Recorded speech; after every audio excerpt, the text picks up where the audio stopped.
What's up, boys? Callsign Grimey here. Welcome to my new player's guide to starting DCS in 2024. This video is for those of you who have never did flight sim before, and especially, more specifically, combat flight simulators like DCS.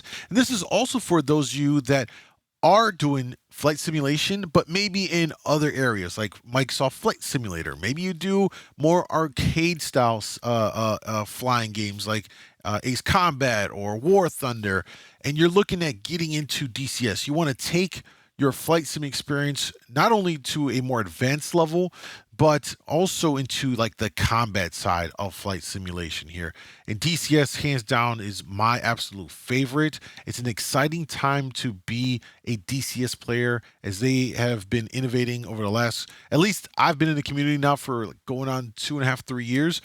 So since I've been a part of this, I've seen modules come out, cool modules and updates, and they have been very open about their plans, and it's just an overall exciting time to see where DCS is going to go, not only in 2024, but in the coming years and their plans for it. So it's a great time to get in and learn the ropes, pick out your favorite aircraft, and the purpose of this video here is to help usher you through the early stages of getting into DCS, because there is a lot that goes on with this game between the modules and the maps and the multiplayer and the hardware and the HOTAS. There's just a lot of ground to cover, to be honest with you. So let me walk you through it all, and hopefully at the end of this video, it helps give you some insights on what areas you should focus on. The idea here is to get you on the ground running with the least amount of pain as possible, because when I got into this, no one was there to hold my hand. There wasn't any kind of real videos like this, what I'm putting together to help give you that insight so you can say, okay, I know what I should do here. I know what I should look out for. And it just makes it a smoother kind of progression into DCS. So with that being said, let's start with one of the most important parts of this entire equation, which is your hardware, your PC. DCS is a very intensive game. I mean, it has to be because of what they're doing here with the flight models, the physics of it all. It's super impressive what's happening here, and it's going to require the proper hardware to have a good experience here. Now, they're going to give you some minimum specs that they recommend for your PC. Yes, you can probably get away with that, but to be quite honest with you, you're going to want to have a PC that's a little bit above that at minimum, if not have a higher end PC, because if you really want to get the best experience here, you're not going to want to kind of skimp out on the hardware. You need the good GPU and a decent processor to be able to run this very intensive program on your computer. If you have a potato and you try and get into DCS, all you're really doing is setting yourself up to have a miserable experience. You're going to end up thinking the game is trash when it's not the game. It's just you don't have the proper hardware to run it for you to get the kind of experience that you would want. And that's just doing a disservice to yourself. Run through and check to make sure that your PC is going to meet those minimum specs, and hopefully it's slightly above it so that you can have an enjoyable time. Next, let's talk about the HOTAS. Yes, you can technically fly most of these aircraft with your keyboard and mouse. I've met people that have done it. I also think they're slightly psychotic. You're going to want a HOTAS system. There are a wide range of options on the market for HOTASs here. What I would suggest in all of this is your HOTAS choice is going to also dictate how much of an immersion level you're going to have with the game. If you have a joystick level of HOTAS. In fact, by the way, you can use a controller. This could be an expensive proposition, perhaps, depending on which way you want to go with this. What I would suggest when it comes to HOTAS here is looking at it like this. If you're going to get into DCS and you believe that this is something that you're going to take seriously, or that you're really going to commit yourself to learning and growing with, I think the best value proposition is to just go ahead and get something that's going to be like a mid-tier or top-tier setup, HOTAS setup there, because it's going to last you longer and you can grow with it and grow into it, versus getting perhaps an entry-level setup that after, let's say, however many months, if not a year, you realize that it doesn't have enough buttons and options for you to use it with some of these other aircraft. Eventually, if you get into DCS long enough, you're going to end up adding up a different aircraft. You're going to need more buttons, and you're always going to need more buttons. So going the entry-level route, while I'm not saying you shouldn't do it, I'm just saying be mindful that if you think that you are going to really get into DCS and dive deep into it, the money is probably better spent saving it up to get, again, a mid-tier or above HOTAS setup here so that you're not respending the money. Once you've identified a potential HOTAS system that you like, that you're going to invest in, you also have to think about things like, are you going to desk mount it? Are you going to get some kind of a sim pin mount system where you can attach it all to that and then you park that in front of your computer to have that kind of experience? So there's different routes to go that are all going to have varying levels of costs. You know, taking your HOTAS and just putting it on your desk and using it that way, far easier and cheaper to do because you just put it in there as long as you got the space. So I've done that for a lot of years actually, until I recently got some of the Virpil desk mount stands, and now they kind of are mounted on the desk, but they're floating off of the desk, if that makes sense. And again, that's another cost, and that's still cheaper than going the route of getting like a flight pit or some kind of a flight stand, depending on how deep you're going to get into the DCS world and the flight simulation world. I think it's going to dictate the level of expenditure you're going to want to make here. But these are all things that you need to think about. Next, let's talk about head tracking. You have to decide which of the three ways you're going to want to go with head tracking here. Because when you're in flight sim, you can turn your head and look around the cockpit. It's actually super important to do that. Yes, you can use some controls on the keyboard to do some of these functions here. I'm not going to touch on that too much here because I'm trying to give you the information for those of you that are going to make these kinds of investments on what you should consider here. So before anyone that is a keyboard warrior that flies DCS with a keyboard and mouse only, again, that's really cool that you can do it. You're kind of psychotic. For the rest of everyone else who actually doesn't want to do it that way, you only have three real options when it comes to head tracking here. You have eye tracking systems. You have TrackIR, which is the most widely used kind of a system, I would say, for flight simulation overall. Definitely for DCS players, most folks have a TrackIR headset. It simply attaches to your headphones, and then it tracks your head movement in a 3D space, and that translates into the cockpit, so you can look left, right, up, down, and all of that. Super important. And then finally, the other way to go, which is the most immersive way possible, is VR. So for those of you that have a VR headset already, a Quest 2, 3, Pimax, Valve, Index, whatever kind of a VR system you have here, you can use that with DCS and have an even more immersive experience because it puts you into the cockpit. And as someone that occasionally flies in VR and DCS, when I really want to get that feel, when I really want to kind of lose myself in DCS, in the aircraft I'm flying in, it's VR all the way, hands down. And there's a good amount of DCS players that are VR only. They refuse to fly any other way because it's just that intense and that an amazing of an immersion experience in VR. So you have three options when it comes to kind of your head tracking, and each of them, again, has varying levels of costs. VR being the most expensive. TrackIR, I think it's in, don't quote me on this, roughly in that 150 range. Might be a little bit more, might be a little bit less. And then there's eye tracking software.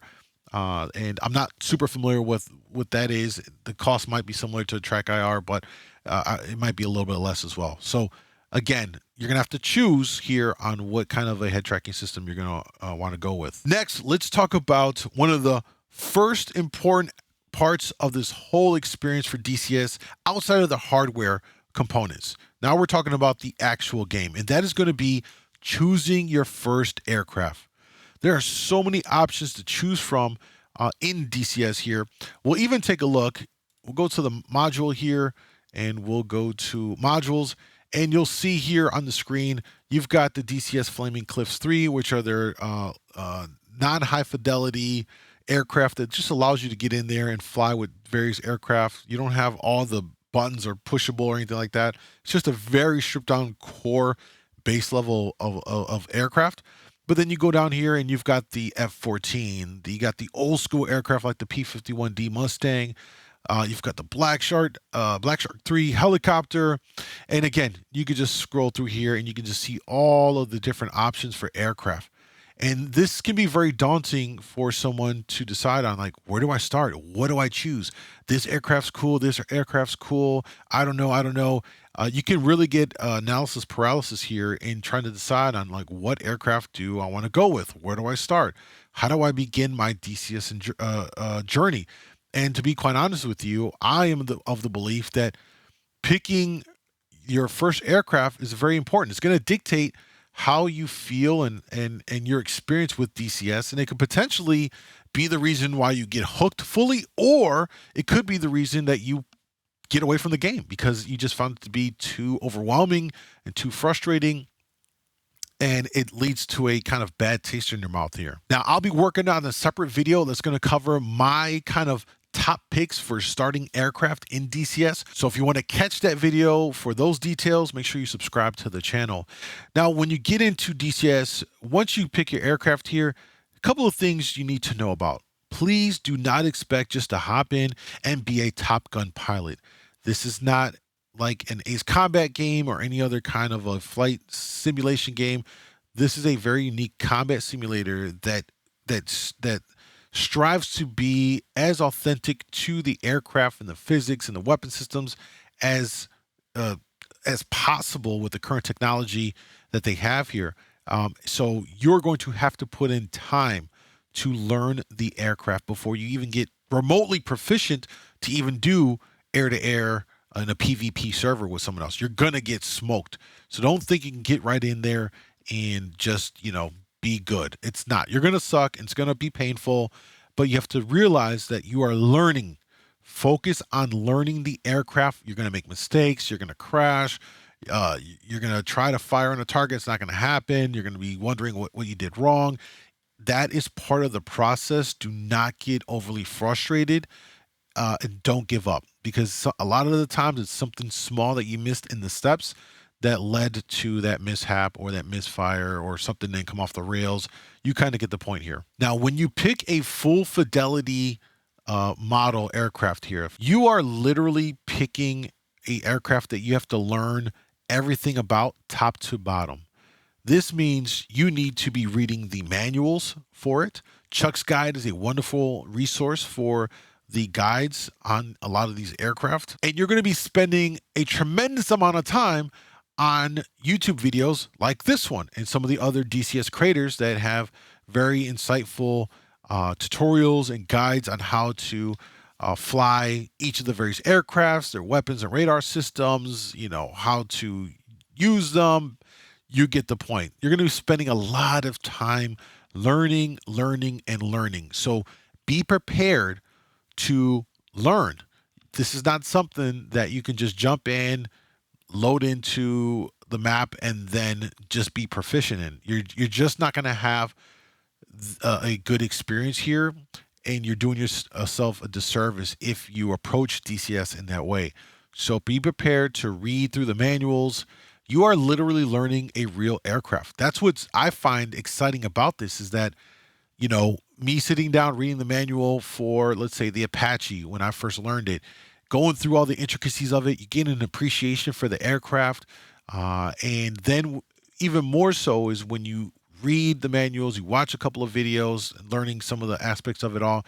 And then when you're able to get out into the battlefield and have successful missions, it's such a rewarding experience. It all pays off in the end when you've put the time in to learn the aircraft and then go out there and run a successful mission. Now, let me quickly circle back, though, and talk about the full fidelity aircraft models versus the Flaming Cliffs, which I showed briefly here at the beginning of this section of the video here about choosing your aircraft. If you spent money on a PC to run DCS, maybe perhaps you did an upgrade, maybe upgraded your GPU or added more memory, right? You made that investment. If you made the investment into a HOTAS system to, again, fly DCS, so you have a more fulfilling immersion experience here. If you invested in the head tracking system, you may as well get the full fidelity aircraft and stay away from the FC3, the Flaming Cliffs 3. And the reason why is because, as I said, you've made all these other big investments. Why not go and get a full fidelity aircraft that's fully modeled, that every button in the aircraft, for the most part, like 90% of everything in the aircraft, you can flick, touch, manipulate. You really get an immersion experience. It's worth it. And I think doing otherwise doesn't make sense. Again, specifically, if you made all the other prior investments in the hardware, the upgrades, HOTAS, head tracking, pick a full fidelity aircraft so you can learn it inside and out and get the most out of your DCS experience. Now, with that being said, another point I want to make here is when you go to pick a full fidelity aircraft, pick one and stay with that one. Please do not pick multiple aircraft thinking you're just going to jump around between the F-14, the Harrier, and the F-18. These are three very different aircraft, and it is going to be mind-numbing to try to learn all three simultaneously and be proficient in them. I highly recommend picking one aircraft, staying with that one until you've got that thing dialed in and you are really confident you know every weapon system, you know how to interpret the radar system, how to employ countermeasures. You get what I'm saying here. Pick one and stick with it. It's going to make your learning curve a lot shorter. It's going to make things a lot easier. I myself was dumb and I didn't do this. I picked the Harrier, one of the most complex aircraft in DCS, and then I added other aircraft and I was jumping around between all of them. I almost lost my mind because it was so much to take in. I got very frustrated and I realized like this isn't the best way to do this. So even after I bought multiple aircraft, I decided to go back and I'm only flying the Harrier. I spent a good amount of months only flying the Harrier until I got that thing nailed down. I would recommend doing the same thing. Otherwise, you're going to be like me, getting frustrated because you think you know something, and then you jump the aircraft, and then you forget, okay, I'm in the F-14 now.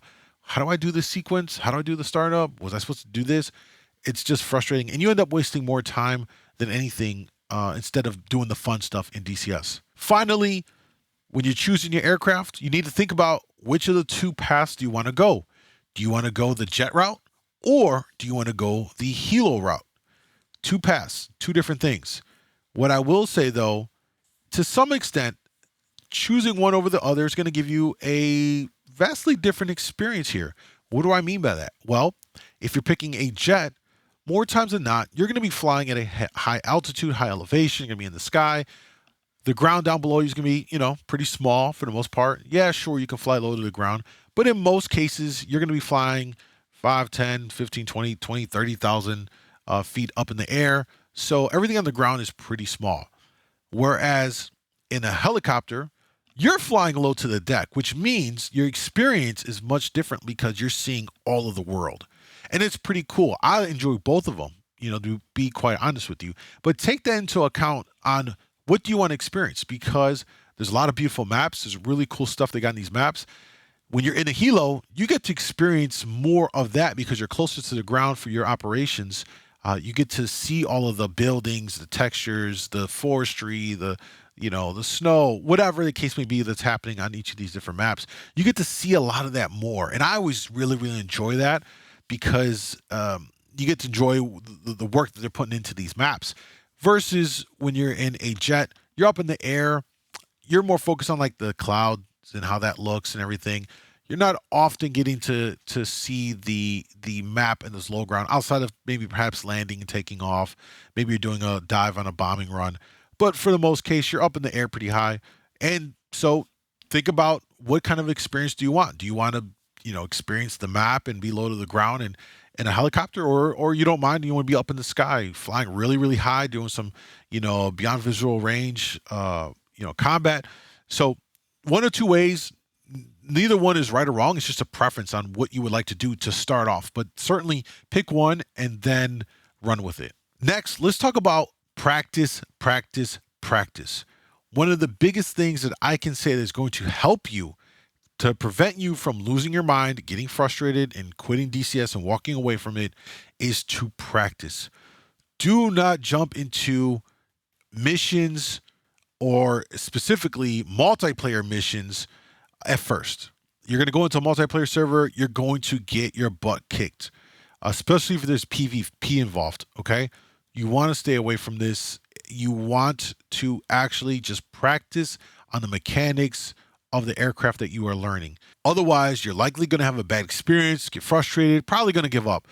Instead, spend the beginning period learning that aircraft and the game mechanics in free flight or in training modes. Or the other thing you can do here is a bonus is go spend some time on the DCS user forum, and there will be community made training missions that you can download and upload into DCS to fly those. That will help you. You want to just spend time on bombing runs on a bombing range, spend time, spawning aircraft so you can just get your repetitions in with air to air. You want to spend time on the carrier, just doing carrier takeoff and landings. Spend the time just doing that stuff. I know it may not sound super exciting. I know most people want to get in there and blow stuff up and shoot stuff down. I get it. It's enjoyable. But you have to crawl before you can walk and walk before you can run. And when we talk about dropping bombs, blowing stuff up, and air to air, that's all running. You gotta walk and crawl before that. And what I'm saying here is start off crawling in the training server, in the training missions that are provided for each of the aircraft.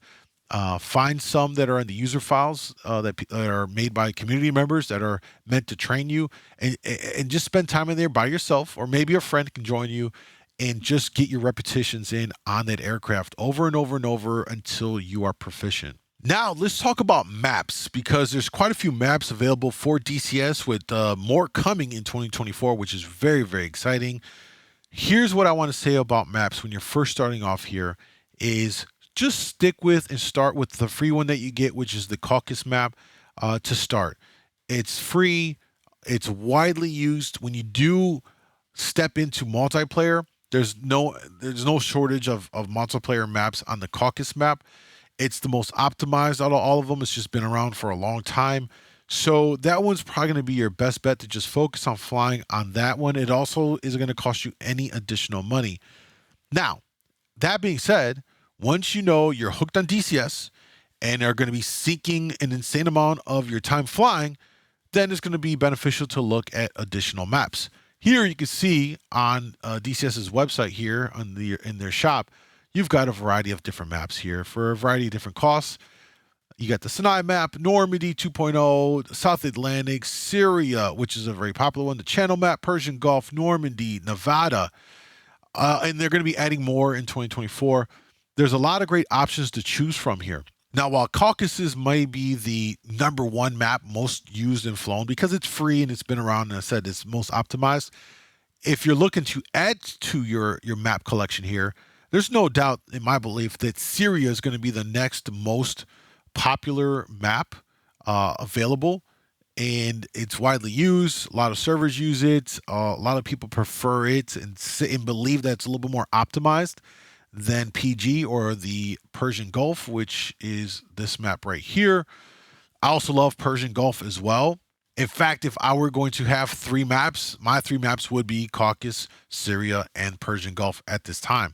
Again, mostly because they've been around a little while now. There's quite a few servers that have missions on these maps for multiplayer missions, so they're widely used. Another great addition more recently has been the South Atlantic and the Sinai map, which the Sinai map is actually really, really beautiful. But in my experience right now, it's not as used on multiplayer, and for that reason, I would say hold off on that one until it's more adopted within the multiplayer servers. Next, let's talk about a great tool that's built into DCS that can really help you out in your learning process for your aircraft and for DCS as a whole. That is going to be the mission editor. Now, this thing, love it or hate it, and I'm not going to dive into the complexities with this and all of that, but what I do want to touch on here is that you can utilize this to help you in your training and learning process with your aircraft and with DCS here. So say, for instance, you're struggling with a weapon system on the aircraft that you're learning, or maybe you want to work on your dogfighting. You can actually use the mission editor here to make very simple kind of scenarios for you to then populate and go into, and then work on that mechanic, work on that weapon system, work on whatever it is you're trying to do, landings, takeoffs, and just do them in repetition here.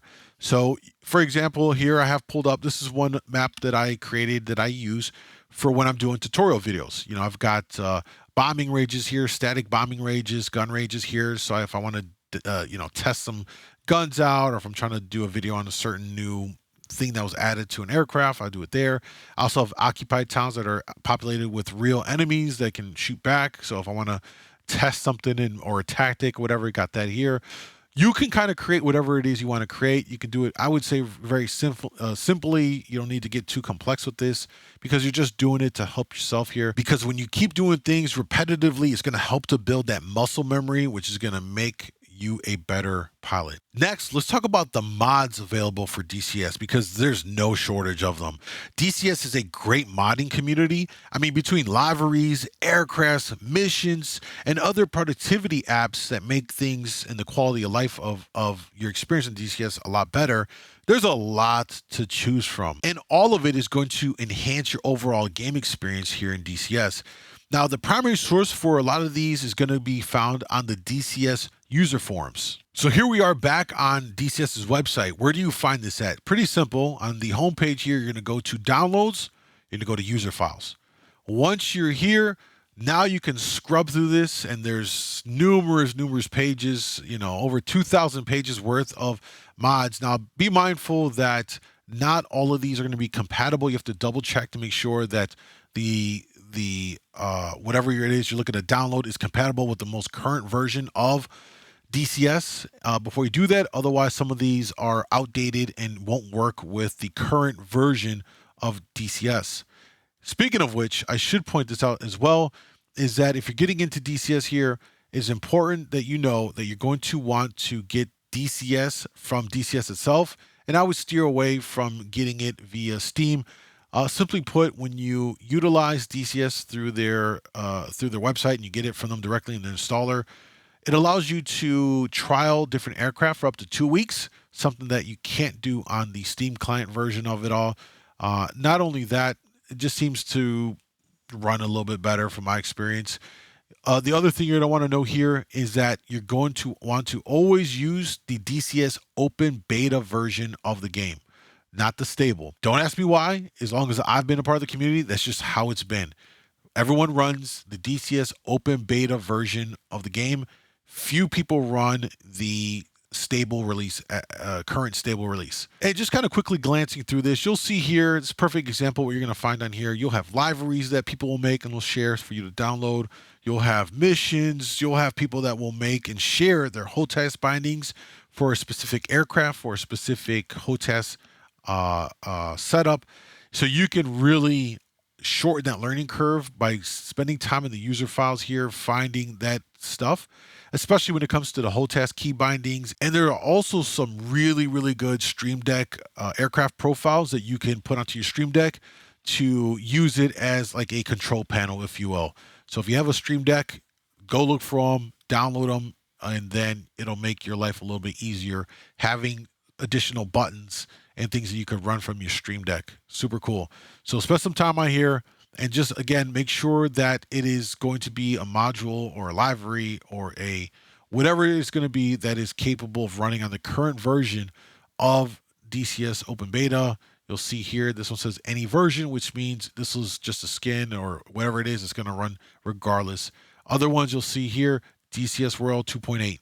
So you got to make sure that the module that you're going to download is going to be capable to run on the most current version of DCS that you are running, okay? Now, for the most part, I haven't steered you into any one kind of a direction when it comes to picking up certain modules or aircraft in DCS up until now, because there are two that I would highly recommend you do pick up and add to DCS, especially when you find that they are on sale, save you some money, but these are actually really great. The first one here is going to be the DCS Super Carrier. There's nothing like launching off the flight deck of a carrier when you have all the little guys on the ground giving you the you know, all the hand signals when you're on the flight deck and you're on the catapult. It is super immersive, Love it when I'm flying my F-18. You just get that whole feeling. You're launching off at high rate of speed. It is so cool. And then to do landings on a supercarrier, talk about nerve-wracking, but also very rewarding when you catch those wires in there. A lot of fun. If you are really into or think you're going to be into naval operations, this is without a doubt a must-have module for DCS. 10 out of 10 recommended. And then the second one that I think is a sleeper module is going to be the combined arms. This is an area that I'm going to be exploring more on the channel, and it's often overlooked because rightfully so, people want to fly. But there is a lot of potential here, and the direction that DCS is going in terms of the ground element, it's only going to get better and expand.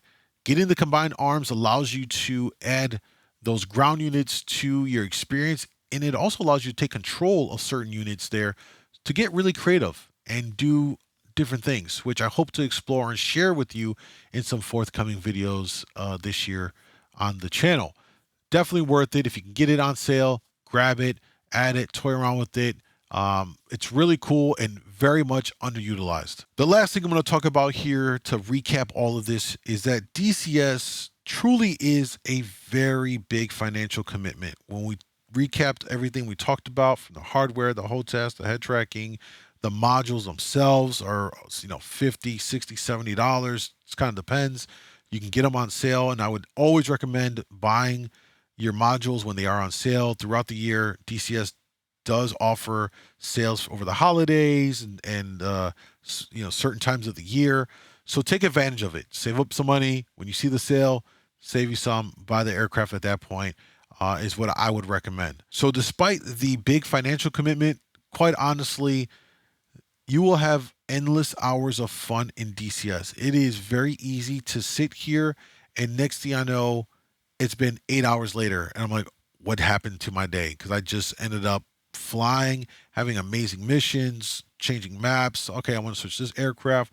Let me fly with this person. You can really lose yourself and have a wonderful time here with a high level of immersion that you simply can't get in many other games out there, because this quite honestly isn't a game. It's a simulation. But I think that the investment is worth it when you look at where DCS is in its current state, and more importantly, what they have been showing us and talking about as far as where they are looking to take DCS into in the future.